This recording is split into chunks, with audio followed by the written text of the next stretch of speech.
श्रद्धा murder case. दोस्तों, दिल्ली के इस केस के बारे में आप लोगों ने थोड़ा बहुत तो जरूर ही सुना होगा कि कैसे एक लड़के ने अपनी ही गर्लफ्रेंड को टुकड़े टुकड़े करके बेरहमी से मार डाला। पर इस केस की पूरी हकीकत शायद ही आप सभी लोगों को पता होगी। तो वायरल टॉकीज एफएम पर आज मैं आप लोगों से इसी केस के बारे में बात करूंगी। तो दोस्तों, वीडियो को पूरा आखिर तक जरूर देखना ताकि आप इस केस से जुड़ी कोई जानकारी मिस ना करें। तो श्रद्धा और आफताब की कहानी शुरू होती है 2019 में, जब उन दोनों की पहचान सोशल मीडिया चैट के थ्रू होती है। श्रद्धा अपनी फैमिली के साथ मुंबई के पास के इलाके में रहती थी और आफताब अपनी फैमिली के साथ मुंबई से दूर वसई में। पर आफताब के पिता मुंबई में ही काम करते थे, तो आफताब अपने पिता के साथ मुंबई शिफ्ट हो जाता है काम करने के लिए, और श्रद्धा भी नौकरी ढूंढने के लिए मुंबई आ जाती है। क्योंकि अब दोनों ही मुंबई में थे तो वो मिलना शुरू कर देते हैं और साथ में उन दोनों को एक ही कॉल सेंटर में जॉब भी मिल जाती है। साथ काम करते करते वो दोनों एक दूसरे को पसंद करने लगते हैं और डिसाइड करते हैं कि वो लिव इन में रहेंगे। कुछ समय बाद श्रद्धा अपनी फैमिली को अपने लिव इन रिलेशनशिप के बारे में बताती है, जिस पर श्रद्धा की फैमिली बहुत नाराज होती है क्योंकि लड़का दूसरे धर्म का था। इसी वजह से श्रद्धा और उसके परिवार में बातचीत बहुत कम हो जाती है। ऐसे ही वक्त बीतता है और 2020 में श्रद्धा की मां कोविड पॉजिटिव हो जाती है और उनकी मौत हो जाती है। इनकी मौत से श्रद्धा अपनी फैमिली से और दूर हो जाती है क्योंकि उनके घर में उनके पिता और भाई उनसे ज्यादा बात नहीं करते थे। कोविड के दौरान आफताब के पास भी कोई नौकरी नहीं होती और वो पूरी तरह से श्रद्धा पर डिपेंड हो जाता है। श्रद्धा अकेले ही पूरे घर का खर्च चला रही थी, इसी वजह से उन दोनों के बीच में झगड़े शुरू हो जाते हैं। घर की ज्यादातर चीजें ईएमआई पर थी जो श्रद्धा अकेले भर रही थी। धीरे धीरे लड़ाइयाँ इतनी बढ़ने लगी कि आफताब ने श्रद्धा पर हाथ उठाना शुरू कर दिया, जिसके बाद नवंबर 2020 में आफताब ने श्रद्धा को इस बेरहमी से पीटा कि उसे अपने दोस्तों की मदद लेनी पड़ी हॉस्पिटल जाने के लिए भी। जिसके बाद श्रद्धा ने आफताब पर एफआईआर दर्ज कराई और रिपोर्ट में उसने साफ साफ लिखा आफताब उसे मारता पीटता है और ये धमकी भी देता है कि वो उसका गला दबाकर मार देगा और उसके टुकड़े करके फेंक देगा। एफआईआर के बाद आफताब ने श्रद्धा से माफी मांगी और ब्लैकमेल किया कि अगर वो उसके पास वापस नहीं आई तो वो सुसाइड कर लेगा, और श्रद्धा यही गलती कर देती है और आफताब की बातों में आकर उसके पास वापस चली जाती। पर आफताब के मन में तो कुछ और ही चल रहा था। इसके बाद आफताब ने श्रद्धा के मर्डर की प्लानिंग शुरू कर दी क्योंकि श्रद्धा उससे बार बार शादी करने के लिए कहती थी और आफताब उससे शादी करना नहीं चाहता था, पर वो उसे छोड़ना भी नहीं चाहता था। इसी तरह कुछ वक्त बीता और 2022 में आफताब ने प्लान बनाया कि वो दोनों हिमाचल, पंजाब, उत्तराखंड वगैरह घूमने जाएंगे। इसके पीछे आफताब का प्लान ये था कि वो इस दौरान पहाड़ी के किसी इलाके में श्रद्धा को धक्का देकर मार देगा। इस ट्रिप के लिए आफताब श्रद्धा को बहुत वक्त तक मनाता है और आखिर में मार्च के एंड में वो इस ट्रिप के लिए मुंबई से निकल जाते हैं। करीब 1 महीना घूमने के बाद भी आफताब को श्रद्धा को मारने का एक भी मौका नहीं मिलता। इस बीच जब वो हिमाचल में होते हैं तो आफताब की मुलाकात एक बद्री नाम के इंसान से होती है जो आफताब को बताता है कि वो दिल्ली के छतरपुर पहाड़ी इलाके से है। बातों बातों में आफताब ये समझ जाता है कि दिल्ली के छतरपुर इलाके के आसपास काफी जंगल है और वो एक शांत इलाका है। हिमाचल से लौटते समय श्रद्धा से आफताब जिद करता है कि हम मुंबई दिल्ली होते हुए जाएं, जिस पर श्रद्धा मान जाती है और दिल्ली पहुंचकर वो बद्री से कांटेक्ट करते हैं। ये समय था मई 2022 का। शुरू के करीब 1 से 1.5 हफ्ते वो बद्री के ही घर पर रुकते हैं, जिस दौरान आफताब छतरपुर के इलाकों का मुआयना करता है। साथ ही वो श्रद्धा को दिल्ली में ही रहने के लिए मनाता है और कहता है कि तुम्हारी अपने भाई से ज्यादा बनती नहीं है और मैं भी अपने परिवार से ज्यादा टच में नहीं रहता हूँ,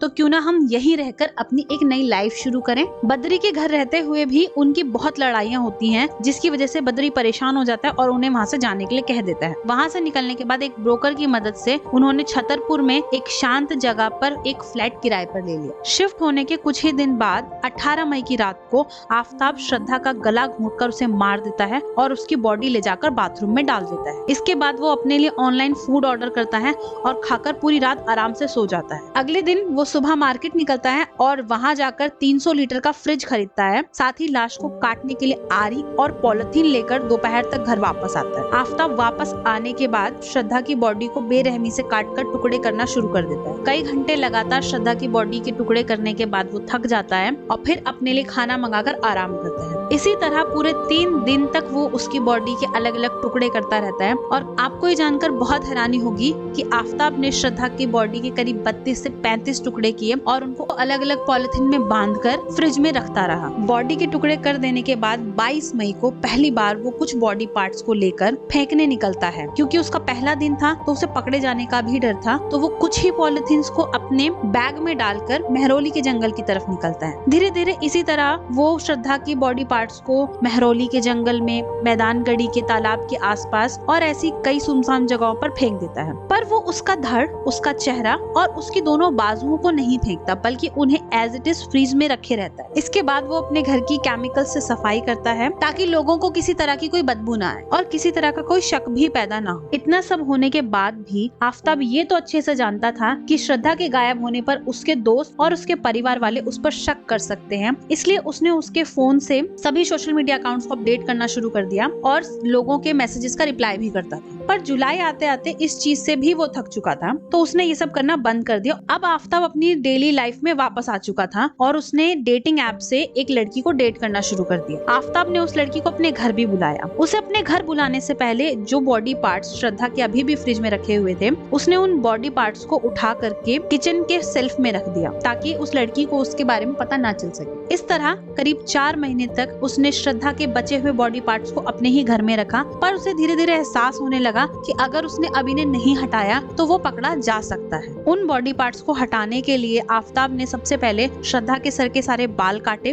और चेहरे पर केमिकल डालकर उसे जला दिया ताकि उसे पहचाना ना जा सके। फिर उन सभी बॉडी पार्ट्स के भी छोटे छोटे टुकड़े करके उसने अलग अलग जगहों पर, जैसे छतरपुर एनक्लेव, महरौली के जंगल और मैदानगढ़ी के कुछ इलाकों में ले जाकर के उनको फेंक दिया। और वो ये सब बहुत ही बेखौफ होकर करता था। साथ ही वो गुड़गांव में एक नौकरी भी करने लगा था। फिर सितंबर मंथ में श्रद्धा की एक फ्रेंड, जिससे वो लगातार टच में रहती थी, कई दिनों तक बात ना होने की वजह से उसे कुछ शक होने लगा। उसने श्रद्धा के घर पर उसके भाई को फोन भी किया और बताया कि श्रद्धा कई महीनों से बात नहीं कर रही है, उसकी व्हाट्सएप डीपी भी चेंज नहीं हुई है और कोई स्टेटस भी अपडेट नहीं हो रहा है। उसके भाई और पिता को थोड़ी फिक्र होने लगी, जिसकी वजह से उन्होंने महाराष्ट्र पुलिस में कंप्लेंट करके पूछताछ करने को कहा। कंप्लेंट होने पर महाराष्ट्र पुलिस ने आफताब को दिल्ली से मुंबई बुलाया। जब आफताब दिल्ली से मुंबई जा रहा था तो रास्ते में उसने श्रद्धा का फोन एक खाई में फेंक दिया। पहुंचने पर जब उससे पूछताछ हुई तो उसने पुलिस को बताया श्रद्धा उससे ब्रेकअप करके काफी वक्त पहले करीब जुलाई में ही दूसरे बॉयफ्रेंड के साथ चली गई है। पूछताछ के बाद आफताब वापस दिल्ली आ गया, पर काफी दिनों तक भी श्रद्धा के भाई और पिता को उसका कुछ पता ना लगने पर उन्होंने महाराष्ट्र पुलिस से